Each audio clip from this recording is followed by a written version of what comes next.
তারপরে কবি যে আরে বোকা কি বলিস তুই, কিডনি আমি দিছি মানে? আরে কিডনি দিছে তোর ওই ভাই। এটা এরকম করে বলে দিতে পারিস। এরকম ভাবে মানে আসানটা পরে কর, আমি একটা কথা বলবো। আরে বোকা, তুই আজকে যার জন্য বেঁচে আছিস, আজকে যার জন্য এখানে দাঁড়ায় আছিস, তুই তারাই চিনি নে। আমি তোকে কিডনি দিতে যাবো কি জন্য? তোর কিডনি একমাত্র তোর ভাই দিতে, মানে এরকম একটা আচ্ছা তুই ফুটে করে বুঝিয়ে কর, ভালোই কর।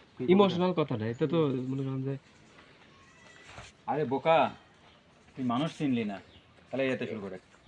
আরে বোকা তুই মানুষ চিনলি না, তোর কিডনি আমি দেই নাই, তুই যার জন্য আজকে বেঁচে আছিস। এরকম এরকম কর তাহলে। যার জন্য আজকে এখানে দাঁড়ায় আছিস। আগে একটু মন খারাপ করে একটু তাকাবে, হ্যাঁ এরকম করে রাখা তারপর বলছি। রেডি 1 2